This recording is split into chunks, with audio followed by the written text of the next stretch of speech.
Over 200,000 people have passed away from COVID-19 in this country alone. Many were by themselves and isolated in their final hours. For family and friends, it's been an agonizing experience that has left them with overwhelming feelings of guilt. If it weren't for COVID, I truly believe my parents would still be here. Maybe if we would have been there, bedside, maybe they would have fought a little bit longer. At the beginning, it looked like they had a cold, allergies, fever. Then my dad, when I FaceTimed him, he was holding the phone upside down and he dropped it. He couldn't hold himself together. He hated going to the hospital. I told him he needed to go and he nodded his head. He knew I was right. And my mom, she sucked it up for another day. She just sounded really bad. So I waited for the ambulance to get there, and I never imagined that was going to be the last time I was going to see my mom.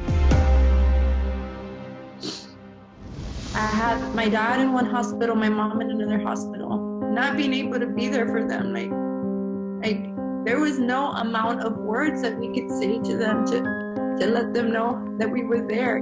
Some nurses were really nice and very, very caring, and then some were not.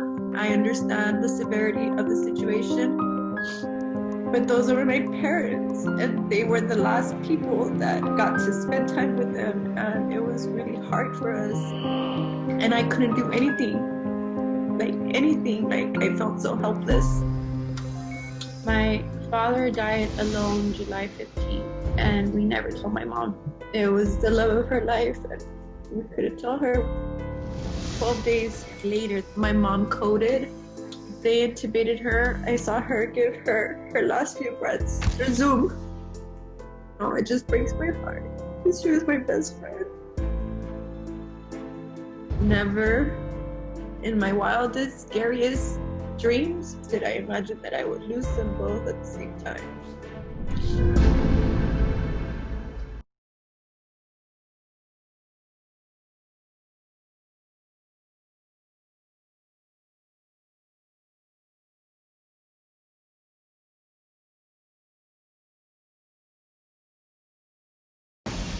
We're living in uncertain times. It's tough to keep up with the latest medical headlines. About the market, panicked about COVID. And how do those headlines impact you and your family? 100,000 people died. On season 13 of The Doctors, we want to empower you physically. If I met them at dance, they would meet me at medicine. Man, I love that. Emotionally. If I could change my thoughts, I can change my feelings. And medically. He doesn't have his mask up, which is not a good thing. This is the million-dollar question, maybe the trillion-dollar question. This is so critical for people to hear. We're giving you the inside track on health and wellness so that you can get back to the life you deserve. It's time to take back your power. The Doctors, now more than ever. Premieres September 21st.